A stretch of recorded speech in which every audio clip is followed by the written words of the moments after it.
할렐루야, 주 예수 그리스도의 이름으로 하나님 말씀을 증거하겠습니다. 먼저 하나님의 말씀을 찾아서 읽겠습니다.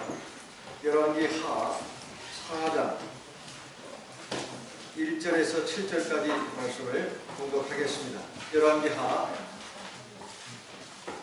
4장 1절부터 7절까지 말씀을 읽겠습니다.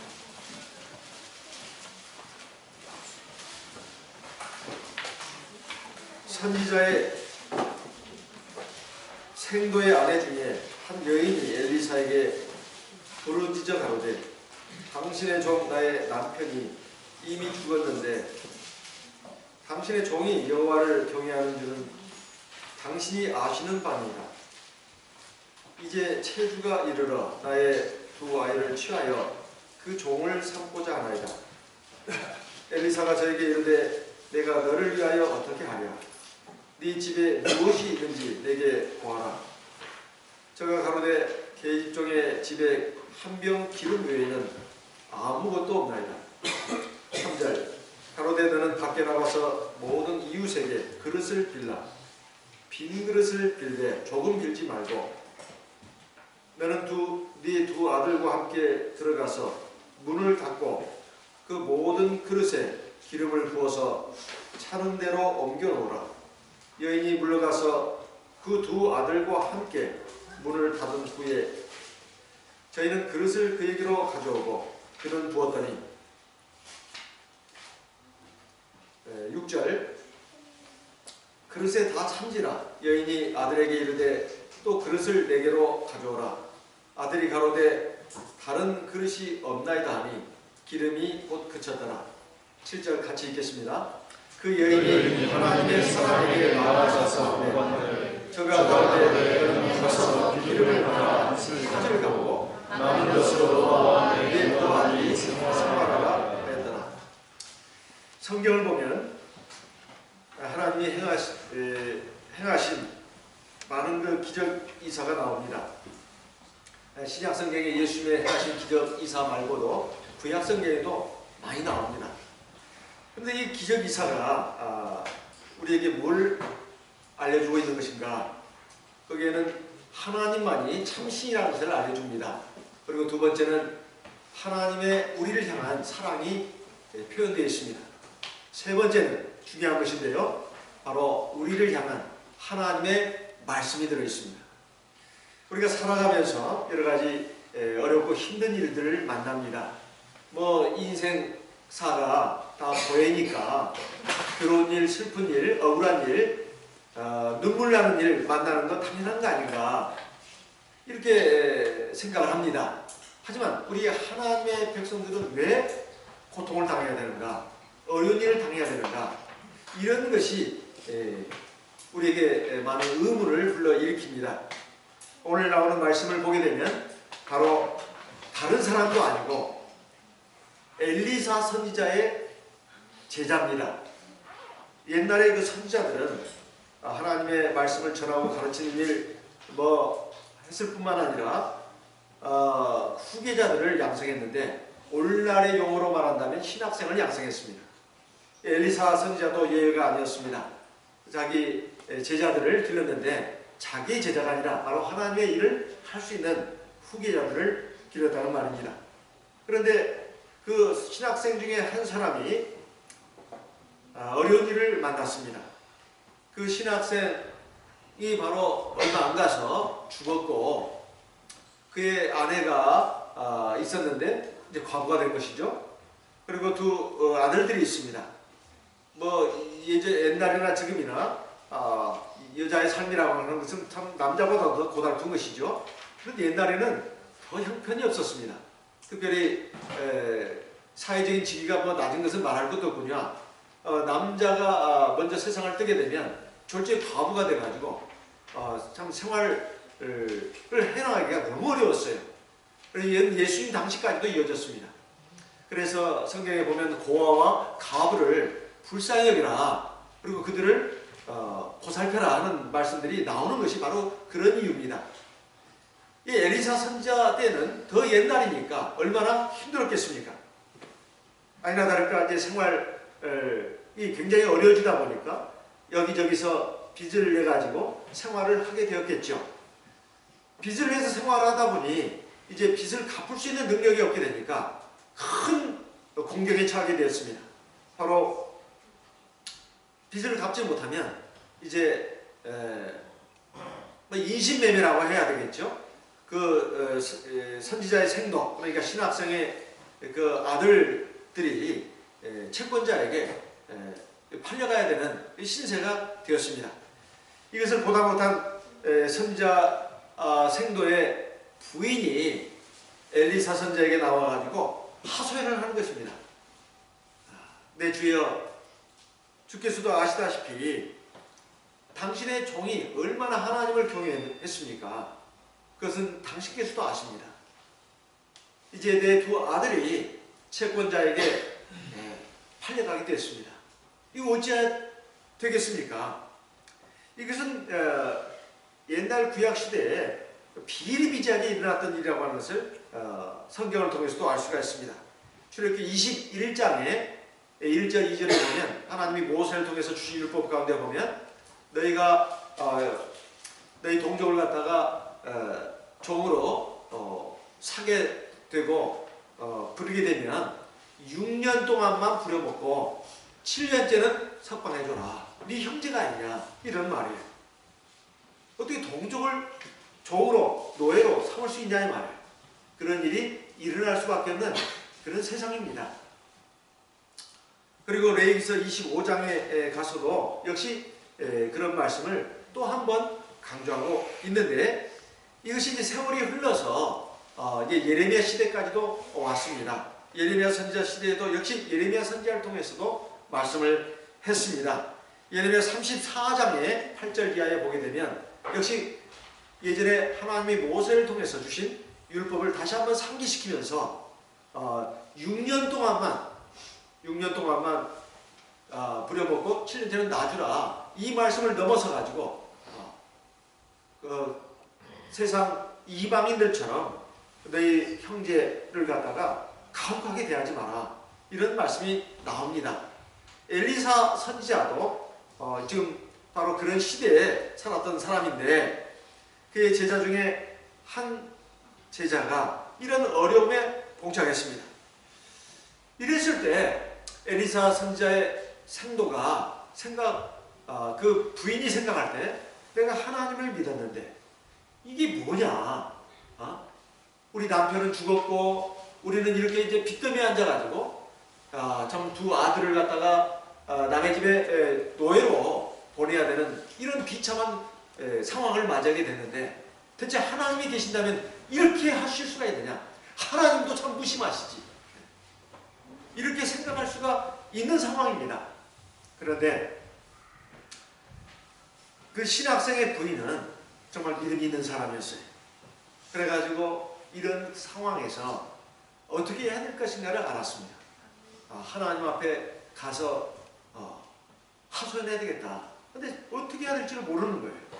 그래서 하나님의 말씀을 전하고 가르치는 하나님의 종에게 와서 이 어려운 상황을 얘기하면서 도움을 청하는 것입니다. 우리가 생각해야 될 것이 첫 번째로, 왜 하나님의 백성들이 세상에 살면서 평안하게 그리고 은혜롭게 아주 남들에게 덕도 베풀면서 남들이 보면 참 부러워하고 시기할 그런 삶을 살아야 되는데, 왜 우리는 종종 고통을 당해야 되고 어려움을 겪어야 되는가? 이런 그 문제에 대해서 우리가 생각할 필요가 있습니다. 그것을 하나님의 말씀으로 해답을 갖고 있지 않느냐. 그래야 살아가면서 우리가 시험에 들지 않을 수 있고 또 신앙에서 실족하지 않을 수가 있습니다. 예수님도 말씀하셨습니다. 너희가 세상에서는 환난을 당하나 담대하라, 내가 세상을 이겼노라. 근데 그 말씀만 생각하시면 안 됩니다. 그 말씀은 어떤 때 하신 말씀이냐 하면은, 예수님께서 이제 십자가에 달리시기 전에 여러 가지 중요한 말씀들을 하셨어요. 그리고 맨 마지막에 가서 세종례도 하라고 하면서, 그리고 만찬도 이제 마지막 하기 전에 굉장히 귀중한 말씀을 하셨는데, 요한복음 16장에 쭉 보게 되면 보혜사 성령에 대해서 말씀했어요. 그리고 마지막으로 가서 너희가 곧 나를 버릴 것이다. 나는 죄인들에 팔려가지고 결국 죽음을 당하게 될 것이지만 3일 만에 부활할 것이다. 너희가 나를 버리더라도 하나님 아버지는 나와 함께한다. 그런데 내가 왜 이 말을 하는지 아느냐? 그러면서 하신 말씀이에요. 내가 이 말을 하는 것은 너희가 참 평안을 누리게 하기 위해서다. 너희가 세상에서는 환난을 당하지만은 담대해라. 내가 세상을 이겼다. 그러니까 주님께서는 제자들에게 앞으로 일어날 일을 쭉 얘기를 하시는 거예요. 그러나 그것이 결론이 아니라는 것입니다. 그리고 그 일이 성취되는 것을 너희가 보게 될 것이다. 그러니까 내가 세상을 살면서 여러 가지 좋은 일, 즐거운 일, 형통한 일, 성공하는 일 이런 것만 있는 것이 아니라 내가 생각지도 않는 불행한 일, 고통스러운 일, 아픔, 슬픔, 눈물, 한숨, 비탄 이런 것들을 겪더라도 절대로 당황하지 말고 그리고 낙심하지 말고 그리고 절망하고 좌절하지 마라.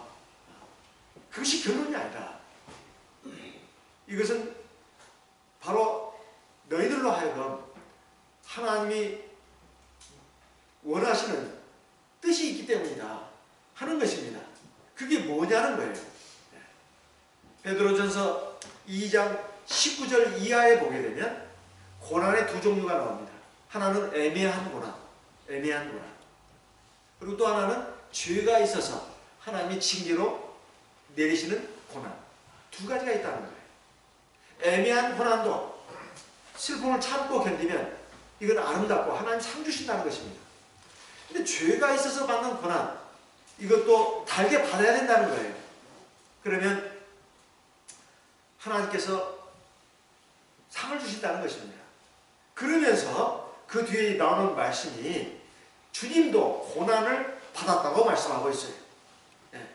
그 고난을 받은 이유가 뭐냐? 그걸 말씀하고 있어요.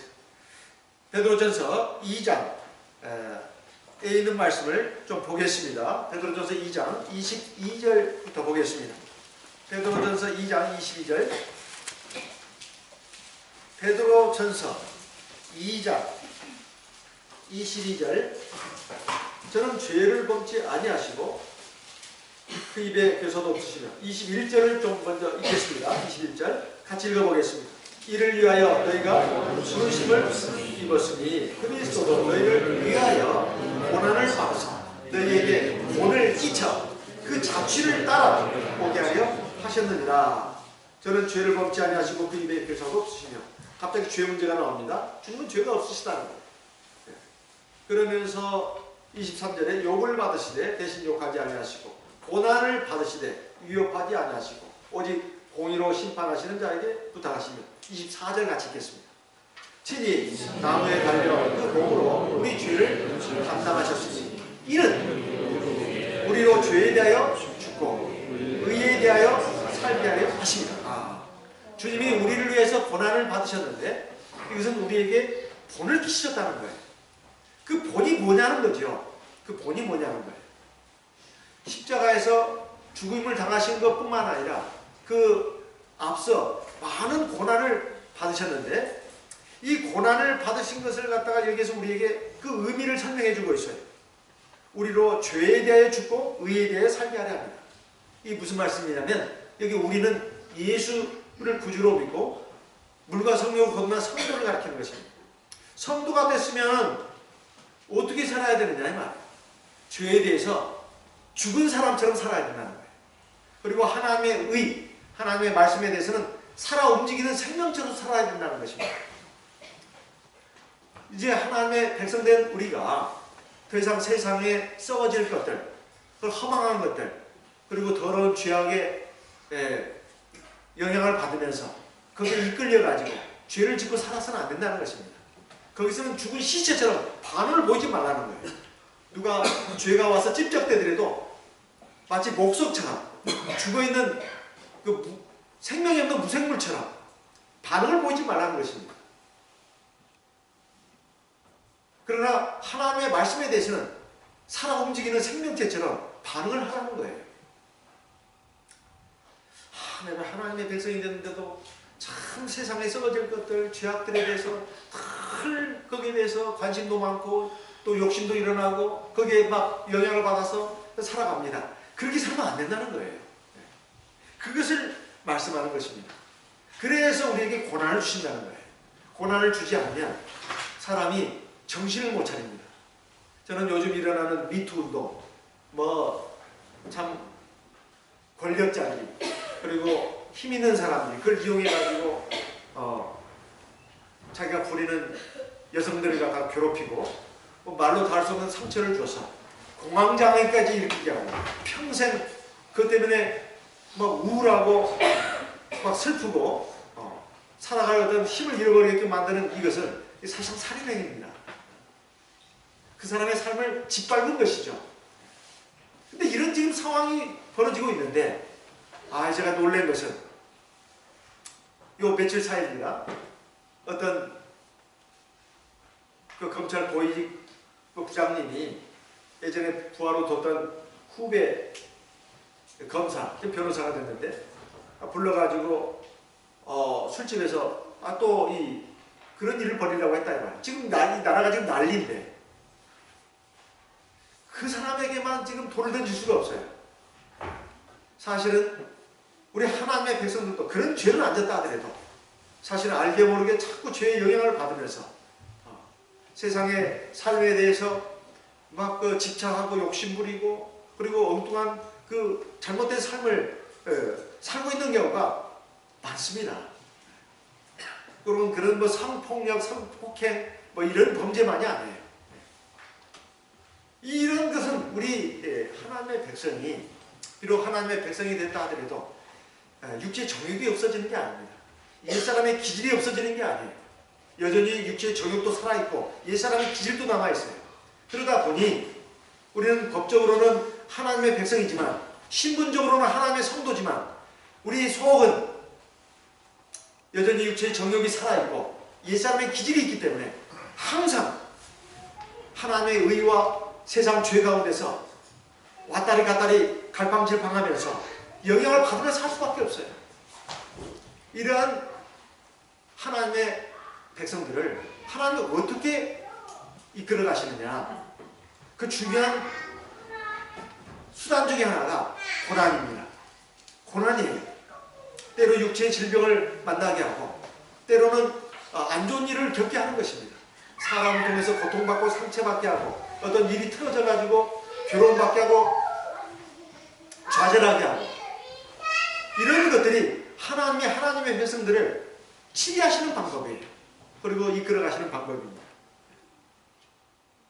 여전히 살아있는 육체의 정욕, 옛사람의 잘못된 기질, 세상 욕망을 깨부시고 제거해서 온전히 하나님만 바라보고 하나님만 경외하고 하나님의 말씀과 뜻을 따라서 살게 하기 위해서, 그래서 하나님 나라에 들어가기 위한 합당한 백성으로 다듬고 완성시키기 위해서 하나님이 고난이라고 하는 그러한 도구를 쓰신다는 것입니다. 야고보서 1장 2절로 4절에 보면 너희가 여러가지 시험을 만나거든 온전히 기쁘게 이르라. 이는 하나님 앞에서 온전하고 부족함이 없게 하기 위해서다. 이렇게 말씀한 이유도 거기에 있습니다. 베드로 전서 1장 5절로 7절에 있는 말씀 한번 읽어보겠습니다. 베드로 전서 1장입니다. 베드로 전서 1장 5절 너희가 말세에 나타내기로 얘기하신 구원을 얻기 위하여 믿음으로 말미암아 하나님의 능력으로 보호하심을 입었나니. 6절 같이 읽습니다. 그러므로 너희가 이제 여러가지 시험을 인하여 잠깐 근심하게 되지 않을 수 없었으나 오히려 크게 기뻐하도다. 너희 믿음의 시련이 불로 연단하여도 없어질 것보다 더 귀하여 예수 그리스도의 나타나실 때에 칭찬과 영광과 존귀를 얻게 하려. 우리에게 고난을 주시는 것은 잠시 잠깐의 고난인데 이것은 믿음의 시련이라는 거예요. 왜 이런 고난을 주시느냐? 우리가 세상 죄악에 빠지지 않게 하기 위해서, 또 육체의 정욕에 이끌려가지고 험한 데로 나가지 않게 하기 위해서, 그리고 하나님만을 경외하고 하나님 말씀에 순종해서 우리의 구원을 완성시키게 하기 위해서 이런 고난을 주신다는 겁니다.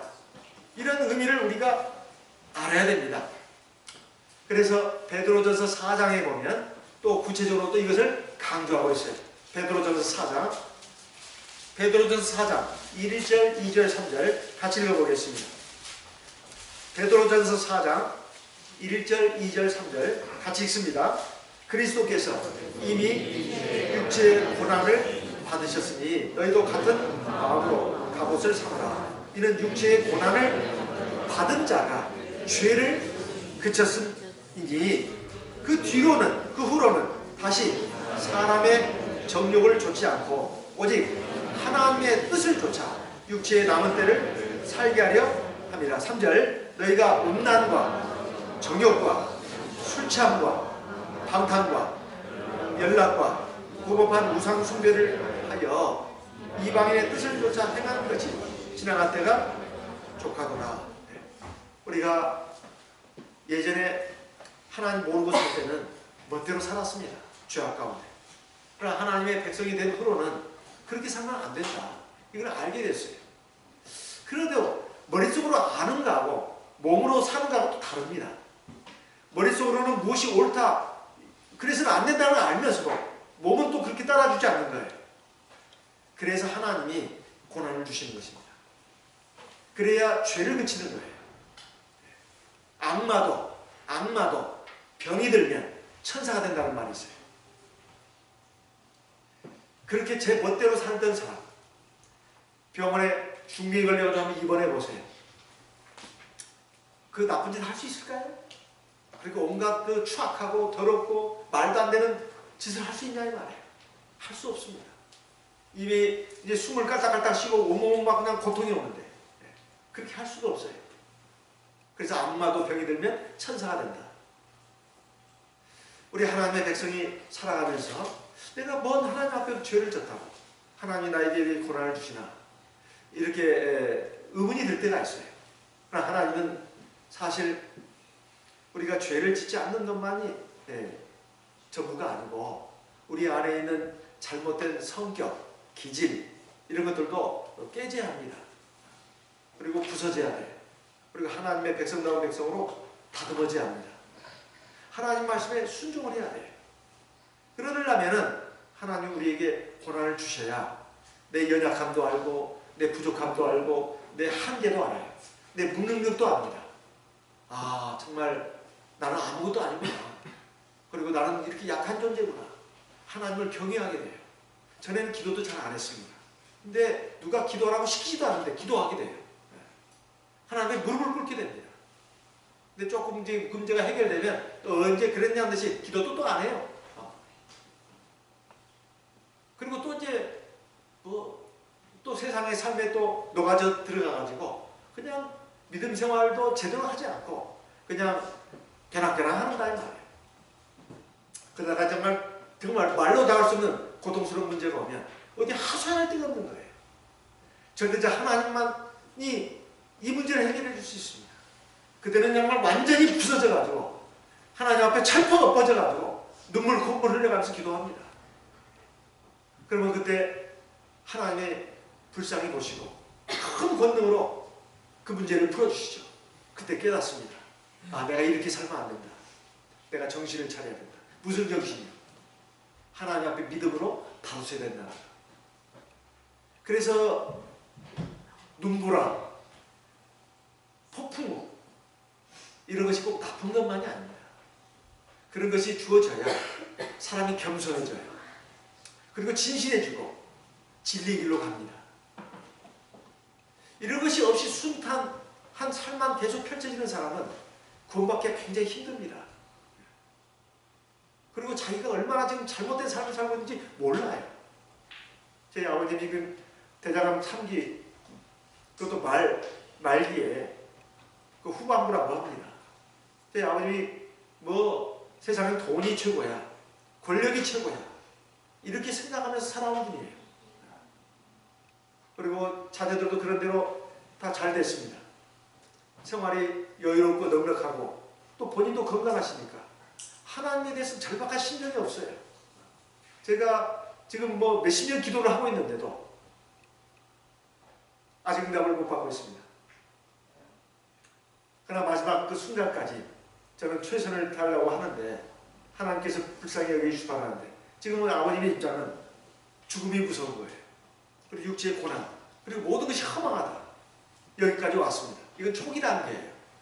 암도 초기가 있고 중기가 있고 말기가 있는데 구원도 초기, 중기, 완성의 단계가 있습니다.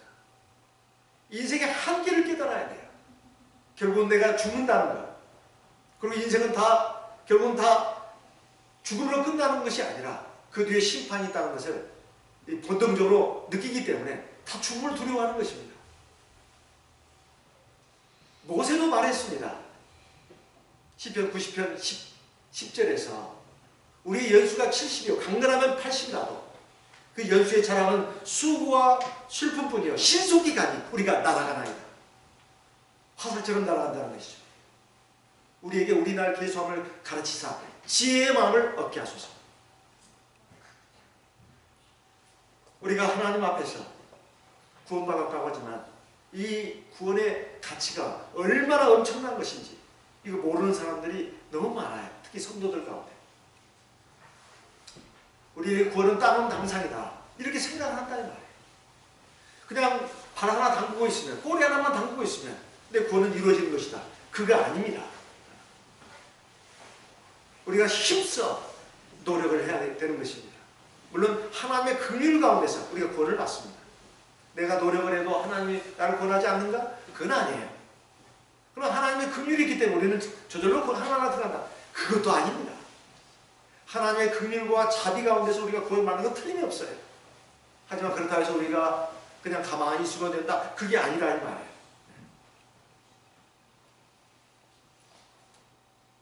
세례의 의미에 대해서도 로마서 6장에 보면 우리가 예수와 함께 죽고 예수와 함께 다시 살아나는 것이라고 말씀하고 있으면서 그런즉 너희가 이제는 죄에 대해서는 죽고 하나님에 대해서는 산 자로 여길지어다 이런 말이 나옵니다. 같은 맥락의 말씀이에요. 우리가 아무리 구원받았다 하더라도 세상 죄악에 끌려가고 하나님 말씀 안에서 우리가 알곡이 되지 못하면 하나님 나라 못 갑니다. 이런 말씀이 굉장히 부담스러운 말씀으로 생각하고 자꾸 외면하려고 하는 경향이 있어요. 그렇게 해서는 안 됩니다. 이 여인이 무슨 죄가 있길래 남편이 먼저 세상을 뜨고 과부에 머물러서 두 아들들을 갖다가 부양을 책임져야 되는가. 그게 안 되니까 결국 두 아들이 총으로 팔려가는 이 비통한 입장에 처하게 됐는가. 이렇게 우리가 생각할 수 있습니다. 우리가 하나님의 뜻을 다 알 수가 없어요. 하지만 중요한 것은 하나님께서 우리를 구원하시고 세상에서 당하는 고난이 결론이 아니라는 것입니다. 우리의 구원의 완성을 향한 하나의 과정 가운데 하나님이 지혜롭게 섭리하시는 것이다. 이런 말씀이에요. 그 과부, 그 두 아들들 우리가 알 수가 없어요. 하나님 다 아십니다. 사람의 시작과 끝을 다 아신다. 중간 과정도 아십니다. 우리가 볼 때는 참 좋은 사람이에요. 그런데 하나님 믿지 않는 사람 아무리 말해도 안 듣는 거예요. 그러나 어떻게 우리가 볼 때는 참 형편없는 사람입니다. 그런데 하나님 말씀을 전했더니 자기 한계 깨닫고 두 손 들고 나옵니다. 사람이 봤을 때 이 사람은 좋은 사람, 저 사람은 나쁜 사람. 하나님은 그렇게 보지 않습니다. 누가 하나님 앞에서 겸손한 사람인가.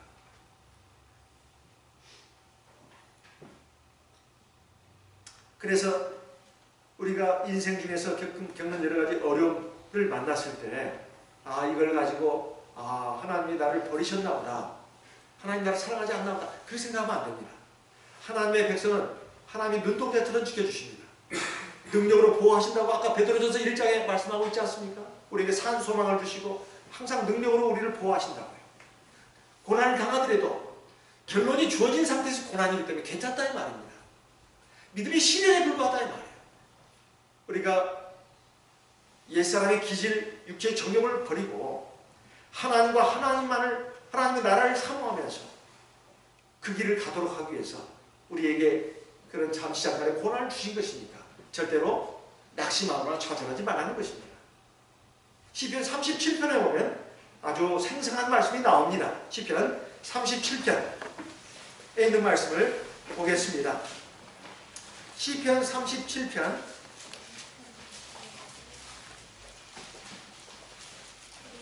23절 25절부터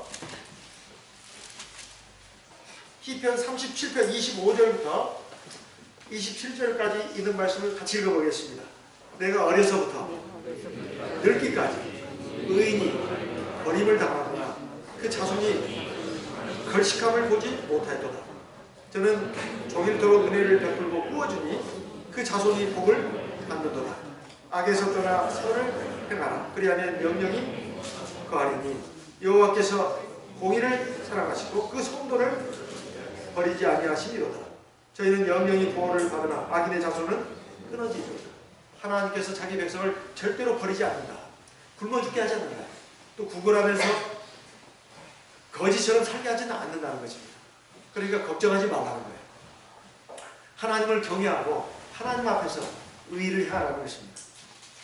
이 과부는 자기가 당하는 극한 시련, 고통, 절망, 슬픔에 대한 해결책을 자기 힘으로 해결하려고 하지 않고 하나님께 나아가서 해결하려고 했습니다. 이것은 참으로 아름다운 모습입니다. 이 과부의 믿음을 우리도 본받아야 되겠어요. 그래서 이 과부가 엘리사 선지자에게 나와서 이렇게 말을 했을 때 선지자가 물었습니다. 내가 무엇을 너에게 해주면 좋겠느냐? 어떻게 해주면 좋겠느냐? 그러면서 물은 것이 네 집에 있는 것이 뭐냐? 이렇게 물었습니다. 그랬더니 이 여자가 하는 말이 다른 걸 말한 게 아니라 우리 집에는 기름 한 병이 있습니다. 이렇게 말을 했어요. 뭐 집에 정말 기름 한 병만 있었겠습니까? 숟가락이 몇 개 있고 젓가락이 몇 개 있고 뭐 다른 것도 있었겠죠. 그렇지만은 뭐 기름 한 병이 뭐 그나마 좀 재산 가치가 있는 것이라고 생각을 했던 것 같습니다. 근데 왜 기름 한 병을 가지고 이렇게 놀라운 기적이사를 행하는 일이 벌어졌을까? 성경에는 다 의미가 있어요. 그 무슨 의미냐? 첫째는 주 예수님을 나타냅니다. 성경 자체가 주 예수님을 나타낸다 이런 말씀이에요. 그래서 우리가 성경을 볼 때 모든 말씀이 하나님 즉 예수 그리스도를 나타낸다는 것을 우리가 알아야 되겠습니다. 요한복음에 있는 말씀을 같이 읽어보겠습니다. 요한복음 5장 39절 요한복음 5장 39절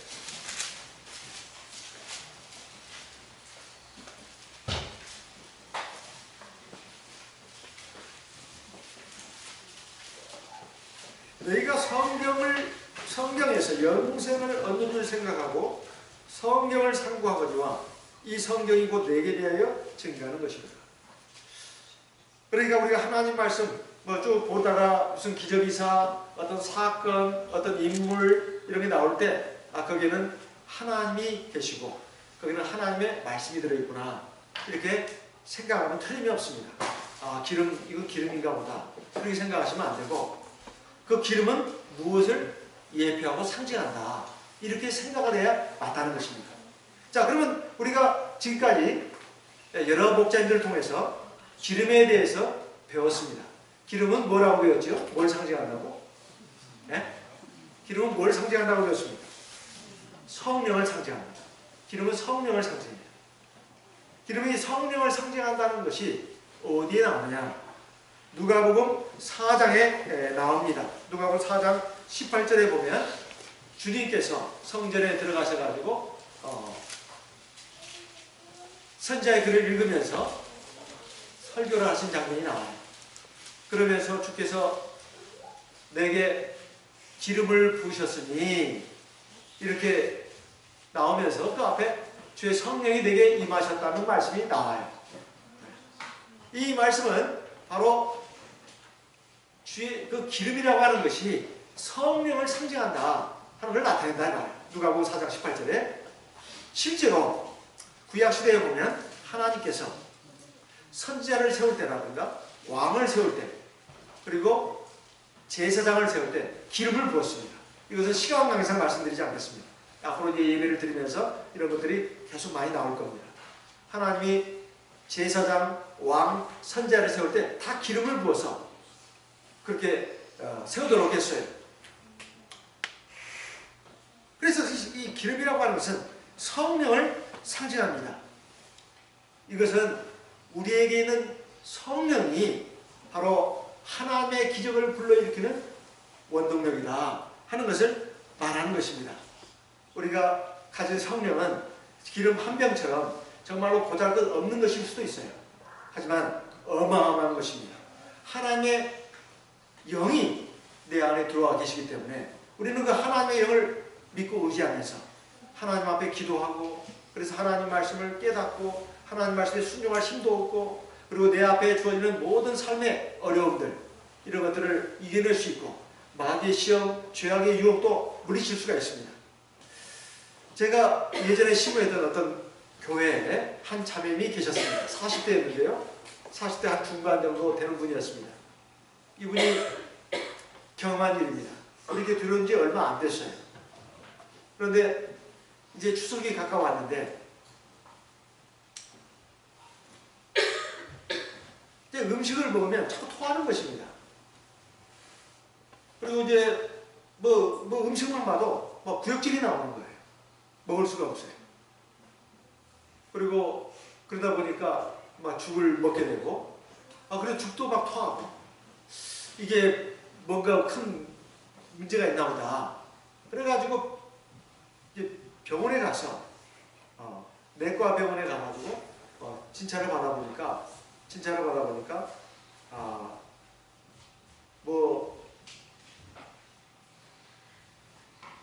받아보니까 그 급성 간염에 걸렸다는 진단이 나왔습니다. 급성 간염에 걸렸다. 그래가지고 이 자매님이 이 말을 갖다가 잘못 알아들었어요. 간암에 걸린 것으로 이게 알아들었습니다. 그래가지고 이거 내가 이제 40대밖에 안 됐는데 이제 죽다니, 아직 딸내미는 늦게 결혼해가지고 딸이 어립니다. 40대 중반인데 이제 초등학교 저학년짜리 딸애가 하나 있어요. 이 딸내미를 도대체 누가 키울 것이냐. 나는 이제 젊은 나이에 죽게 되면 우리 남편은 세상 가들면 되지만 이 딸내미는 누가 키울 것이냐. 그래가지고 정말 막 눈물이 쏟아지면서 어떻게 할지 몰랐습니다. 그래가지고 교회 와가지고 그날 저녁부터 교회 와가지고 울며 기도했어요. 하나님 앞에 통곡을 하면서 시간 가는 줄 모르고 기도했습니다. 언제까지? 날이 다음날 방문 꼴딱 세웠어요. 날이 밝을 때까지. 그렇게 그냥 울며 기도했어요. 하나님 앞에. 하나님 나 좀 살려주시라. 내가 죄 많은 것도 알지만 하나님 지금 죽기는 너무나 억울합니다. 별 기도를 많이 했겠죠. 그래서 울며 기도를 했어요. 근데 이제 새벽녘쯤 되니까 몸이 하얀 구름에 탄 것처럼 두둥실 떠오르는 것처럼 말이에요. 그렇게 가벼워지더래요. 그래서 이제 어쨌든 집에 가서 한숨 잤습니다. 자고 나니까 몸이 가뿐한 거예요. 이게 뭔가 그 의사가 잘못 진단한 게 아닌가. 그래가지고 이번엔 종합병원을 갔습니다. 종합병원에 가서 진찰을 받아봤습니다. 그랬더니 그 종합병원 내과 전문의 그 과장이 이런 말 하는 거예요. 아주머니 혹시 교회 다니십니까? 그래서 왜 그러시는 거예요? 아니 지금 당신 지금 예수 믿냐고 묻는 거라고. 믿는데요. 교회 다니는데요. 당신 하나님께 은혜 받았습니다. 그러더랍니다. 그 내과 과장님이 아마 교회 다니시는 말이에요. 그래서 이게 무슨 말이요? 당신 말이요. 간염에 걸렸었는데 항체가 생겼습니다. 그래서 간염도 다 낫고 지금 항체가 생겨가지고 이제 앞으로 간염에 대해서는 걱정할 필요가 없다. 그래서 좀 나는 무식하니까 좀 친절하게 좀 자세하게 말해달라고. 그러니까 이 내과 과장이라는 분이 조목조목 얘기를 해줬어요. 당신이 지금까지 여러 날 동안 이렇게 설사하고 그 다음에 토하고 이런 것들은 분명히 간염이 걸린 거라고. 그런데 그게 다 나았다는 말이야. 그리고 이제 면역 항체가 생겨가지고 앞으로 간염에 대해서는 걱정 안 해도 된다.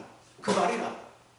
근데 내가 간암인 줄 알았는데 무슨 간암이냐고. 간암 아니고 급성 간염에 걸렸었다. 이 말을 듣고 너무 기뻤습니다. 그러면 이제 그 추석인데 제가 음식 마음껏 먹어도 되니까 그럼요. 마음껏 먹어도 됩니다. 그래가지고 그날 와가지고 그동안 못 먹었던 거 그냥 다 백숙도 끓여가지고 막 먹고 막 부침개 돼서 먹고 막 잡채도 해서 먹고 그랬는데 아무 탈이 없었다는 거예요. 하루 사이에 일어난 일입니다. 하나님의 역사죠. 이게 바로 성령의 역사입니다. 바로 그 교회에 제가 시부할 때는 제가 목회자 초년병일 때였습니다. 뭐 그때 총회 규정이 뭐 대학 졸업자는 3학년에 신학에 편입을 하면 된다 해가지고 제가 3학년에 편입을 했더랬습니다. 그때는 신학 수업 3년, 그 다음에 1년 실습 이렇게 됐는데 제가 1년 해가지고 도저히 목자로 나갈 자신이 없었어요. 그래서 1년 실습을 수업으로 바꿔달라고 해가지고 실습을 안 하고 2년 총회에서 그냥 신학 공부를 했더랬습니다. 근데 한길 목자하고 같이. 네. 그래가지고 이제 2년을 하고 목회자로 나간 곳이 바로 그 교회인데 도대체 제가 신학 2년을 했다고 하지만은 뭐 실습이나 뭐 이것이 없고 설교를 한 것이 불과 10편도 안 돼요. 설교 차례가. 이거 정말 10편 가지고 하니까 불과 한두 주 사이에 다 마치 불쏘시개 태운 것처럼 다 없어져 버리고 아무것도 없어요. 그런데 그 교회가 기가 막힌 교회였습니다. 산 등성의 중턱에 있는 교회였는데 화전민이 그 거처로 쓰던 곳이에요. 그 집을 우리 교회에서 샀습니다. 신도는 10명이었는데 밑에는 신도가 한 1000명 정도 보이는 장로교회가 딱 밑에 버티고 있는 거예요. 그 장로교에서 보면 우리 교회가 보입니다. 낡은 오두막집. 저는 그 부임하자마자 십자가를 걸었죠. 청계천에 가서 반짝이 이렇게 그 유흥가에서 쓰는 반짝이입니다. 그 십자가 돌려가지고 반짝반짝 빛나게 했어요. 십자가는 보여요. 화면은 아무것도 안 보이니까. 제가 거기에 부임을 했더랬습니다. 가서 보니까 신도는 10명인데 6명이 여자고 4명이 남자였는데 4명이 대우조선에 다니는 사람들이었어요. 6명은 그 부인들이거나 아니면 부인들이었습니다. 저보다도 나이가 한 6, 7살 좀 대부분 많았어요. 저는 이제 30대 초반에 초년병이었습니다. 저는 참 우여곡절을 그때 목자가 됐는데 참 그 가서 보니까 기가 막혀가지고 말이 안 나왔습니다. 그래서 이제 제가 부임하는 그 날에 자매님 한 분이 와가지고 목자님 그래서 밥을 해놨습니다. 저 방에 건너가서 드시면 됩니다. 저녁밥을 해놨습니다. 그래서 제가 이제 저녁 무렵에 도착을 했는데 그 자매님과 같이 기도하고 이제 그분은 가시고 저 가서 이제 저녁을 먹으려고 보니까 갑자기 목이 팍 막히는 것입니다. 저 멀리서 파도 소리가 들려오고 백고동 소리가 들려옵니다. 갈매기 끼룩끼룩 꾸는 소리가 들려오고 저는 그 외로운 그 곳에 떨어진 것이죠. 내가 유배로 온 것인가. 집사람은 서울에 있고 저희 아이는 또 시골에 가 있고 아주 그냥 다 이상가족이 돼가지고 여기 왔는데 저는 모든 것을 바쳐서 하나님을 헌신한다고 왔는데 여기서 하나님의 역사가 일어나지 않으면 내가 뭔 의미가 있단 말인가. 그런데 진짜 막막했어요. 거기는 이미 장로회가 1000명이 모이는 장로회가 하나 있었고 600명 모이는 장로회도 하나 또 400명 모이는 장로회가 3개가 있었고 순복음교회 여호와증인까지 들어와 있었습니다. 근데 이제 우리 교회가 막 시작을 하는 그 단계였어요. 그런데 이제 정말 막막했습니다. 자신이 없었어요. 하나님의 성령이 역사하지 않으면 내가 무슨 일을 하겠는가. 그런데 정말로 아무것도 준비가 되지 않은 상태에서 대체 어떻게 이 초신자와 비슷한 이 사람들을 데리고 하나님의 교회가 서도록 할 것인가. 이걸 생각하니까 너무 막막해가지고 목이 메어서 밥이 안 넘어가는 거예요. 그래서 이 젓가락을 놓고 옆에 회당으로 갔습니다. 회당이라 해봐야 방이에요, 방. 거기서 막 통곡을 하면서 울었습니다. 하나님 앞에 통곡을 하면서 울었어요. 하나님 날 여기까지 보내셨는데 하나님이 나와 함께하지 않는다면 그리고 정말 여기 우리 교회에 하나님의 성령과 진리가 있다는 것이 드러나지 않는다면 제가 뭘 어떻게 하겠습니까? 그래서 막 울면서 막 기도했어요. 한참 기도하니까 속이 후련해지더라고요. 아주 답답할 때는 울어야 돼요. 울면서 기도해야 돼요. 속이 후련해졌습니다. 그래가지고 가서 이제 밥을 먹으려고 보니까 또 복받치는 거예요, 또. 그래가지고 밥을 먹을 수가 있어요, 말이죠. 그래서 다시 건너와가지고 기도를 하는데, 이번에는 강대상을 제가 안수를 했어요.